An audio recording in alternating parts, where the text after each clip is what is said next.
Sri Lanka's most powerful news brand.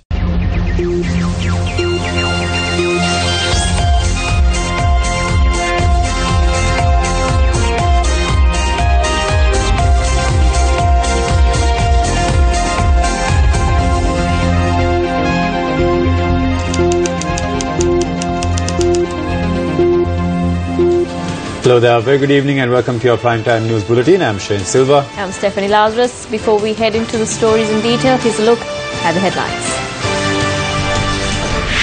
President says politicians who steal will be punished.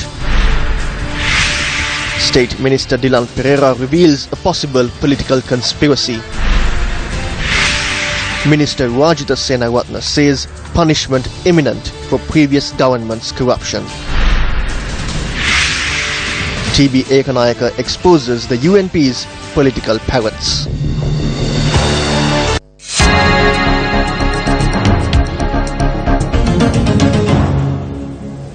Addressing a public rally in Kathankudi yesterday, President Maithripala Sirisena continued his strict stance against corruption, saying thieves will be punished.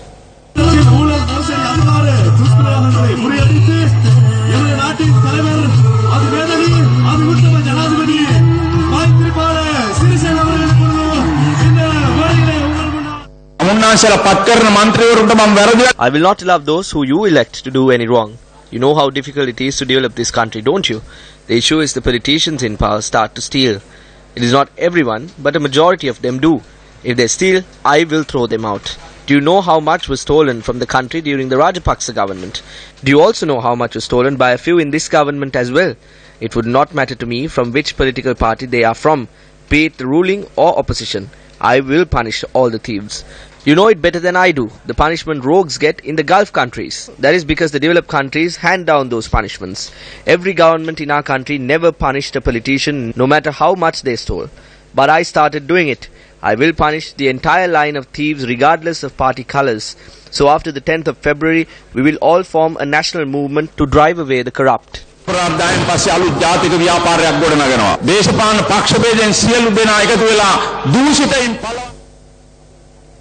Rehearsals for the 70th Independence Day celebrations, which began on the 27th of last month, are being held at the Galle Green.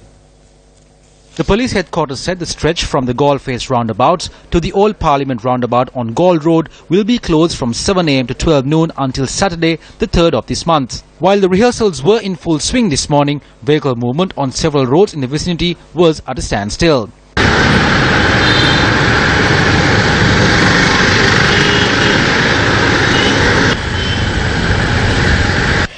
Vehicles travelling on the 138 bus route, Lipton Circus, Park Street and the road along Viharamadevi Park were moving at snail's pace. We go to work with so many problems. We spend half the time on the road. We work 8 hours a day and spend 10 hours on the road. This is ridiculous. I've been here since 8:15. The traffic is massive. They say independence, but we have been deprived of independence. You can see it for yourself. I've not even travelled 2 kilometers yet. Our correspondent said the traffic situation was the same in Kolpiti, Bambalapitiya, Galle Road and Pittala Junction. The government condemns the difficulties caused to the general public through trade union actions, be it in the health sector or the transportation sector. But isn't such traffic congestion sponsored by the government a major hindrance to the public as well? This traffic situation could have been eased if the rehearsals were conducted after 9 am. This traffic is unbelievable. This is the result of poor planning. There is no one from the police. People are travelling however they want. There is no point in celebrating independence. They have to think fairly without politics. The rehearsals have been planned for tomorrow at the same time as well.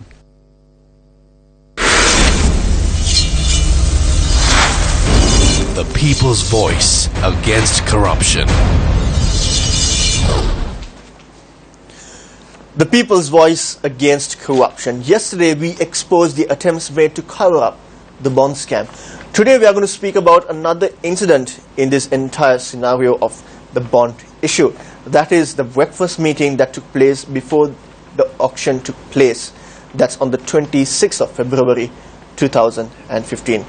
For us, if you take a look at the screen behind us, The attendees of this meeting: former Central Bank Governor Arjuna Mahendran, and then Kabir Hashim, at the time Minister of Highways. And also the General Secretary of the United National Party. Indeed.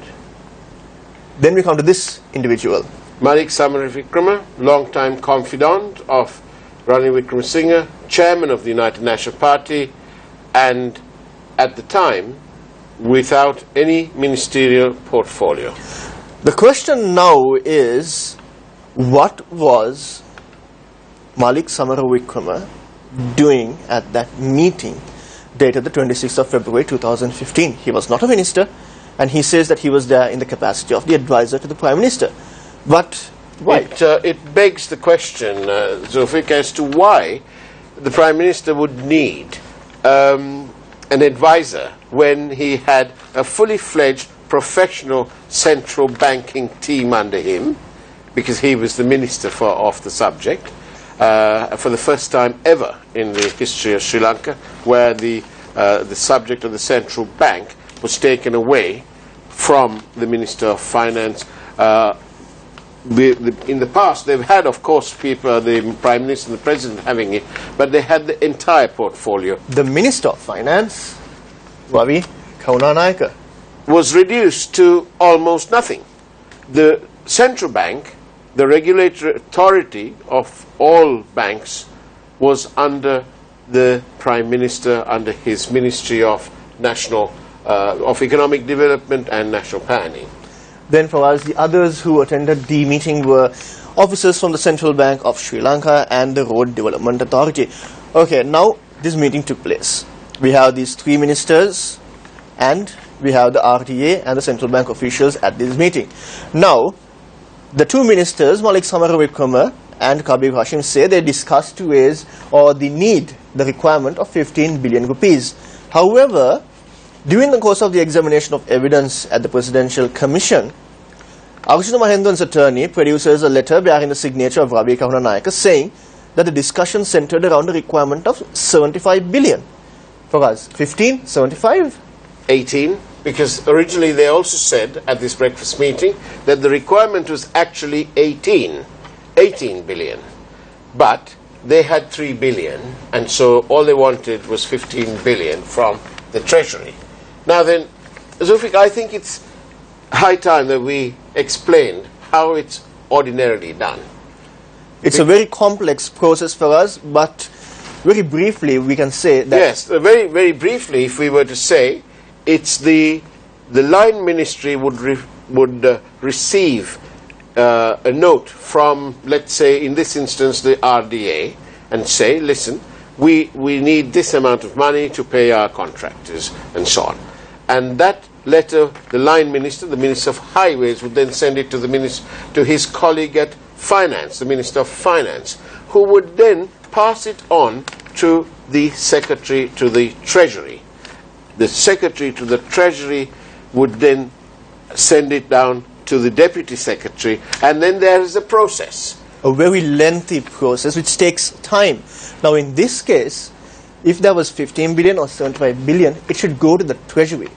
And it is the Deputy Secretary to the Treasury who would send the letter of request asking for funds. After they've gone through their records, it is they who know how much of money is coming in and going out. So for us, let's say, if the requirement was 15 billion or 75 billion or no requirement at all, somebody somewhere is lying.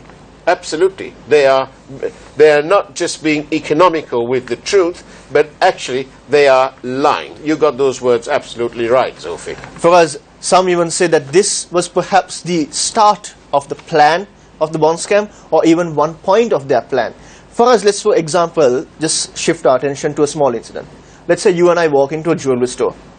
For 6 days in a row, we check out the jewelry, we ask the prices, we check it out, and then on the 7th day, when the shopkeeper comes to the shop, the jewelry is missing. The police who conduct investigation will first and foremost check into who can be suspected of this crime, and then obviously it's the two people who came and checked out the jewelry for 6 whole days. So it is now established that the bond scam was a pre-planned and predetermined incident. It was absolutely premeditated. It was well orchestrated, and I don't think anyone, any liberal-minded person, will think otherwise. For us, it is now clear that the bond issue took place because due process was not being followed at all. And speaking of due process not being followed, one incident comes into my mind with regard to the previous regime, and that is surrounding this vessel named Mahanuwara. The incident is about Avant-Garde Maritime Security Services. Now, allegations were made that Avant-Garde was not established according to proper procedure, that Avant-Garde's activities took away the revenue of this country, and even the Navy was brought into disrepute because of their activities. Now, these allegations are not being made by us. These allegations are being made by the very people who are in government right now, who pointed the finger at the previous regime, saying that they are corrupt. These are their corrupt activities. Now, for us, there's a very important question that comes into my mind. The people involved in this incident have also gone and filed for compensation as well. And when we speak to the people outside, they ask, is the government at a failure to expose the Avant-Garde incident, or don't they want to expose it? Well, it appears that there is a lack of commitment, a lack of will to resolve this Avant-Garde issue. And we must bear in mind that they were dealing with arms and ammunition.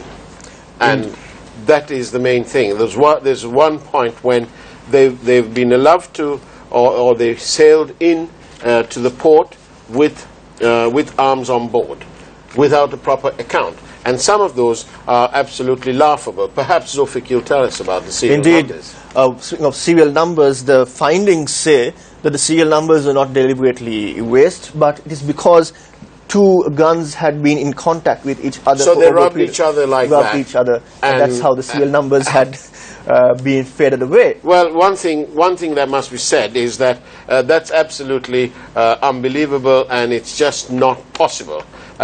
These numbers are etched into weapons pretty deep, and they're not going to just sort of rub each other and disappear. And so these people have been absolutely inventive with their lies. And it's nothing other than the lies. It's a little bit like going back to the bond issue when Arjuna Mahendran kept claiming that he'd done no wrong and that it was all above board. The Presidential Commission's report is absolutely highly critical about Arjuna Mahendran on that issue. The people in this country voted for change, and it is change they want. However, the corrupt activities of certain individuals in top positions have forced the people to kneel on the ground once again. We challenge those corrupt people. Try to prove us wrong. We are not trying to intimidate you or intimidate anyone. We are challenging you to prove us wrong, to say that what we are exposing is wrong.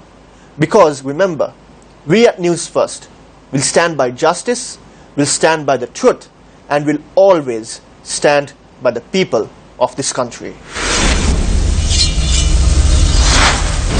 The people's voice against corruption. JVP leader Anur Kumara Disanayaka addressed a public gathering in Adiagala today.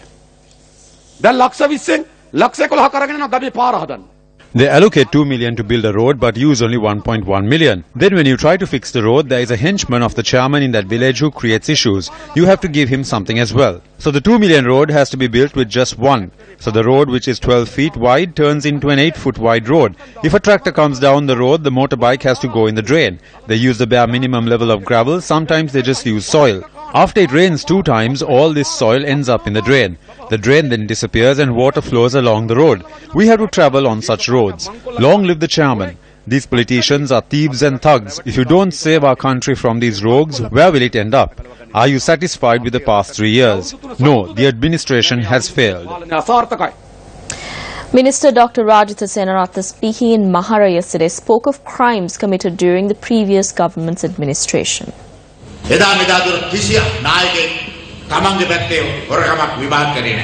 Over the years, leaders of this country never investigated thefts committed by their party members. Though Mahinda Rajapaksa yells at present, what did he do to address crimes committed during his rule? Was a single report made available? Leave aside the cabinet. Did they arrest anyone from the local government bodies at least? The chairman of the Tangol Pradesh Sabha murdered a foreign national in cold blood and then raped his fiancée in public. His henchman also raped her. Was anyone arrested? The so-called king called this man and asked him to get into the car. He showed everyone there. Though this man is a murderer and rapist, he is one of my men. That was a shameless situation that prevailed. Now they keep boasting about the so-called heroic Rajapaksa. They committed a theft through the MiG deal. MiG fighter aircraft were purchased from Ukraine for the war. One MiG cost $7.2 million, but they paid $14.7 million for one. More than $7 million was stolen. They are committing extortion. We have identified a false agreement. The signature of the Ukrainian minister is fake. When the case in this regard was taken up, Vijaydas Rajapaksa appeared for them, and if not for him, a whole lot from their side would be in jail. They were always making deals. They grabbed Tajuddin and broke his bones, removed his teeth one by one and made him lose consciousness. Thereafter, they took away the body and burnt him alive. When this murder was happening, 46 calls were made that night from the presidential palace. It had come from the mother and she was monitoring the murder. The calls were to the OIC of Mount Lavinia, OIC of East Colombo, OIC of Narayanpeta, DIG Anurasena Naika and others. This is how they played the game. The president's driver and the wife's bodyguard are in prison. All of them are murderers and all these cases will be exposed in 2018.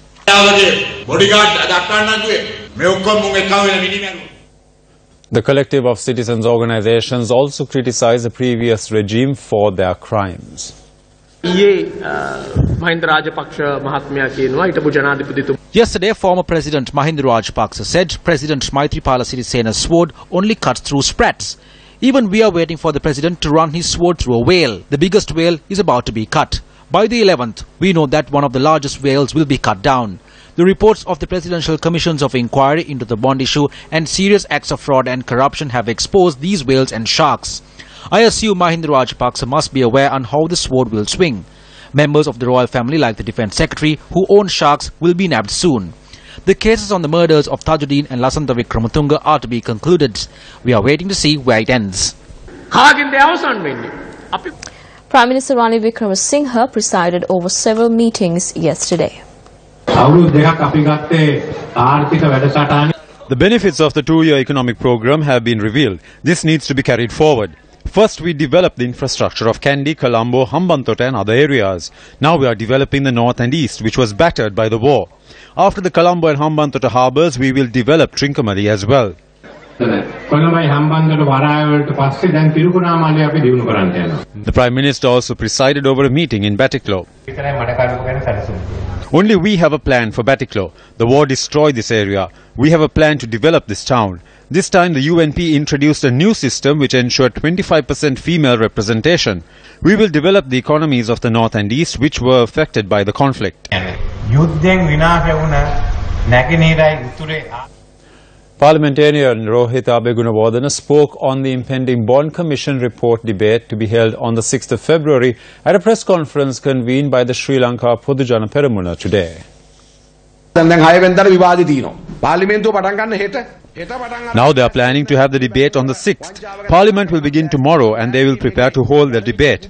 We are ready. We are ready to talk about the pages that went missing from this report. They must think that we are not aware of it. Prime Minister Ranil Wickremesinghe has to remain in Parliament up until the conclusion of this report. If not, it's like a wedding without a groom. He has to listen to what the report says. There is no point talking to other people. No point telling an ordinary man what we need to tell the bigwigs. The mastermind has to be in Parliament. Only then will ideas come flowing to us. Then only can we say to their face in our language. We suspect whether the Prime Minister will have to answer a call of nature like that day at the Cabinet. The Sri Lanka Freedom Party convening a media briefing today commented on the bond issue. When the Bond Commission was appointed, GL Piris, Gammanpila, Namal Rajapaksa stated the commission is appointed to simply cover up the theft and not to expose the rogues. After the commission report was released, who is criticizing it? Gammanpila says there are flaws in the commission. Ravi Karunanayaka said there were flaws in the commission. Then Bandula Gunawardena said there were missing pages without reading the report. Ravi Karunanayaka said the same. Gamanpila echoed what Karunanayake said, and Bandula followed with the same statement. If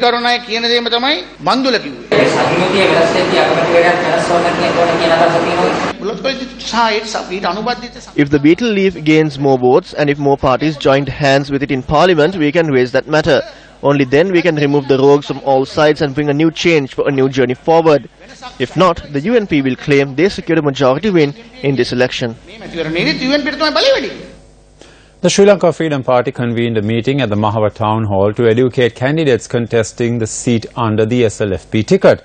The meeting was held under the auspices of State Minister of Lands, T.B. Ekanayaka. There have been many thefts in our history. The Arya Chakravarti came and looted us. We were pillaged by the Kalinga Maga. Bigger than all of these thefts is a bond scam that took place. The amount lost was so big that we can't even enter the number of zeros in the value into a computer. D.E.W. Gunasekara recently said that people will have to go to jail soon. So all the facts will be revealed in the near future, and it will expose the reality of the UNP. Some parliamentarians have given some backbenchers 500,000 rupees a month to talk of this issue like parrots. Whose money is the 500,000? It is the money of our country. At a media briefing today, Deputy Minister of Power and Renewable Energy Ajit P. Pereira faced questions regarding Ravi Karanayaka's current status in the party.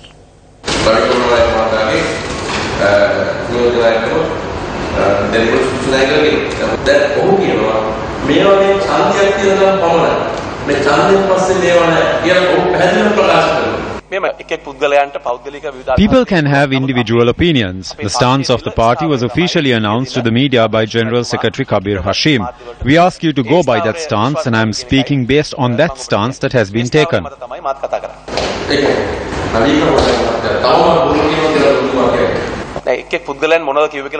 I do not know what every individual has to say, and I do not know on what basis they made a statement.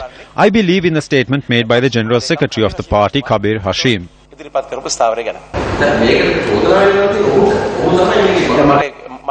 I cannot speak for him. I am speaking for the party and the government.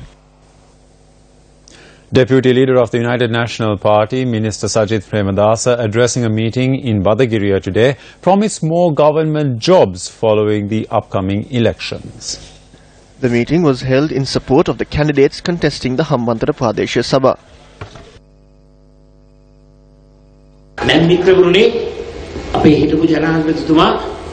The former president is taking his stooges from stage to stage and belittling our job program. As of today, we have handed over 5,750 jobs in this town. Not only that, after the 10th of February, our government promises to keep open our job done cellar. I promise you, my dear mothers and fathers, after this election, we will abolish existing fee-levying preschools and we will introduce completely free preschools that will be taken under the Pradeshiya Sabhas and given to every village. The minister also joined in song at the event.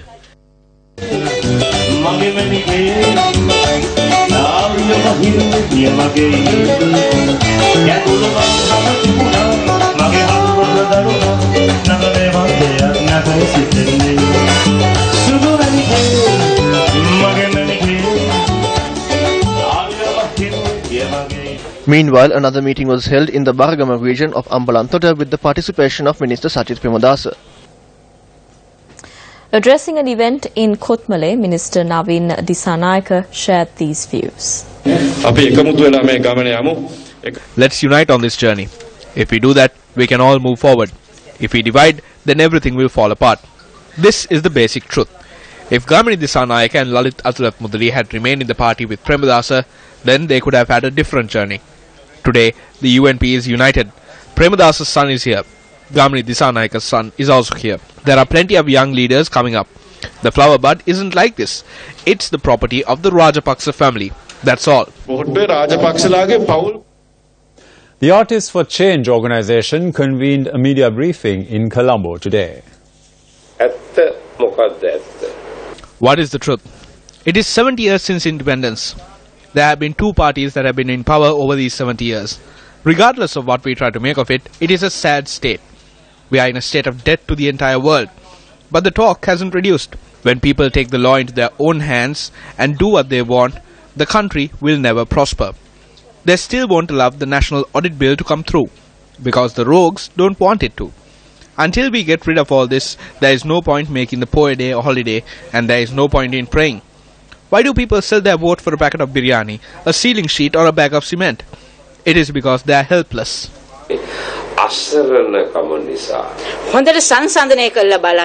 Compare well and see for yourself. Open your eyes. Have you ever received anything from these local government bodies? Listen and then decide for yourself whether we are to continue suffering.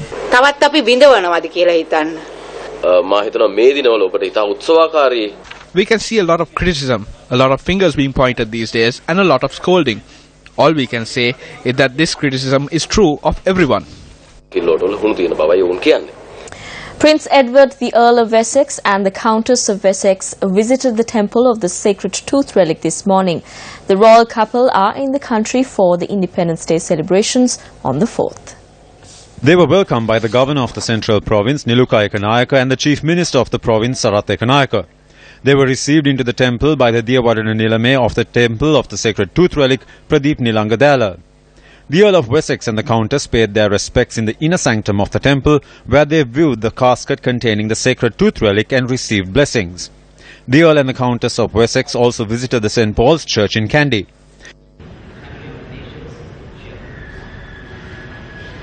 The couple then visited the botanical gardens in Peradeniya and planted a tree to formally commemorate Sri Lanka's 70th anniversary of independence. They also unveiled a plaque to celebrate the long-standing relationship between the Royal Botanical Gardens and Britain.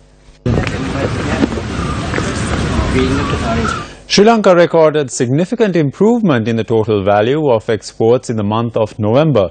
However, this was negated by the all-time high budget deficit, according to figures published by the central bank. Sri Lanka continued to do well in merchandise exports as the country recorded gains for the 5th consecutive month. November recorded its highest figure since November 2011. Data released by the central bank showed exports improving by 16.2% year-on-year to US dollars 941 million. A lot of the export growth is also attributed to the restored GSP facility and high tea prices. Meanwhile, rising global fuel prices and the higher import volumes during the period weighed on the country's import bill, causing cumulative import expenditure of 18.9 billion US dollars as of November, which created a deficit of 8.6 billion US dollars. One can be cautiously satisfied that we've made some progress. I think a reflection of that is the fact that the IMF's executive board completed the third review of the extended fund facility. That was completed successfully in December. We are seeing money coming in, foreign money coming into the stock exchange and the government securities market. Fitch and S&P have taken away the negative outlook on their sovereign rating, and we now have a stable outlook. Of course, Moody's still have a negative outlook, but there has been progress in terms of Fitch and S&P. The international sovereign bond that we issued last May, I think it was, which we issued at 620 basis points, has been trading about 60-70 basis points tighter. So these are all indications that there is a degree of confidence that is percolating through as far as the Sri Lankan economy is concerned.